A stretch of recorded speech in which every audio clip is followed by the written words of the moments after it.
Rotation ಅಲ್ಲಿ ಯಾವ ರೀತಿ ಕೆಲವು ಹಳ್ಳಿಗಳಲ್ಲಿ ಕೆಲವು ಇದರಲ್ಲಿ ಒಂದು ಮಧ್ಯ ಬಂದಾಗ ಕೆಲವು ಟೀಮ್ ಬಂದಾಗ ಅವ್ರಿಗೆ ಜೆಟ್ ರೊಟೇಷನ್ ಗೊತ್ತಿರೋದಿಲ್ಲ. ಆದ್ರೆ ಮ್ಯಾಚ್ ಕಂಪಲ್ಸರಿ ಆಡಿಸ್ಬೋದಾ ಇಲ್ಲ ವರ್ಕ್ ಮಾಡ್ಕೊಳ್ಬೋದು ನೀವು ಯಾವುದು ಸರ್ ರೊಟೇಷನ್ಗ? ರೊಟೇಷನ್? ಸರ್ ಅಕಾರ್ಡಿಂಗ್ ಟು ನಾವು ಎಸ್ ಡಿ ಎಫ್ ಐ ಆಗಲಿ ಅಥವಾ ಇಂಟರ್ನ್ಯಾಷನಲ್ ಲೆವೆಲ್ ಆಗಲಿ ನ್ಯಾಷನಲ್ ಲೆವೆಲ್ ಟೂರ್ನಮೆಂಟ್ಗಳು ಯಾವುದೇ ಫೆಡರೇಷನ್ ಅಡಿಯಲ್ಲಿ ಆಡುವಂಥ ಟೂರ್ನಮೆಂಟ್ಗಳನ್ನ rotation is compulsory sir. Rotation ಮೇಲೆ ಮ್ಯಾಚ್ಗಳನ್ನ ಆಡಿಸ್ಬೇಕು. ಇಲ್ಲ ರೊಟೇಷನ್ ಆಡೋದಿಲ್ಲ, ನಾವೇನು ಮಾಡಬೇಕು ಅಂತಂದರೆ ಆ ಟೀಮನ್ನು ಆಡಿಸೋದಿಲ್ಲ. ಯಾಕೆಂದರೆ ನಾವು ಈಗ ರೂರಲ್ ಬ್ಯಾಕ್ಗ್ರೌಂಡ್ ನೋಡ್ತೀವಿ. ನಾವು ಹಳ್ಳಿಗಳಲ್ಲಿ ಏನಿದೆ ಸರ್ ರೊಟೇಷನ್ ಅವ್ರಿಗೆ ಗೊತ್ತಿಲ್ಲ ಸರ್, ಕಾನ್ಸ್ಟೆಂಟ್ ಆಡಿಸಿ ಅಂತ ಆಡಿಸ್ತಾರೆ. ಬಟ್ ಅಕಾರ್ಡಿಂಗ್ ಟು ರೂಲ್ಸ್ ಆಡಿಸ್ಬೇಕಂದ್ರೆ ನಾವು ಕಾನ್ಸ್ಟೆಂಟ್ ಆಡ್ಸೋಕ್ಕಾಗಲ್ಲ, ರೊಟೇಷನ್ ಆಡಿಸ್ಬೇಕು. ಓಪನ್ ಟೂರ್ನಮೆಂಟ್ಗಳು ಬಂದಾಗ ಕಾನ್ಸ್ಟೆಂಟ್ ಆಡಿಸ್ತಾರೆ, ಅದು ಅಕಾರ್ಡಿಂಗ್ ಟು ರೂಲ್ಸ್ ಅಲ್ಲ, ಅಲ್ಲೇ ಮಾಡ್ಕೊಂಡಿರುವಂಥ ನಿಯಮಗಳು.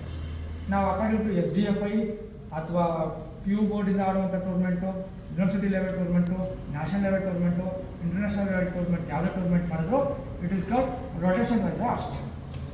ಯಾಕೆಂದರೆ ನಾವಿಲ್ಲಿ ಕಾನ್ಸ್ಟೆಂಟ್ ಆಡಿಸಿ ಗೆದ್ದು next national level tournament volleyball team ಅಂತಂದಾಗ ರೊಟೇಷನ್ ಗೊತ್ತಿಲ್ಲ ಅಂತ ಅಂದಾಗ ಹೇಗೆ ಅಂತ ಪ್ರಶ್ನೆ.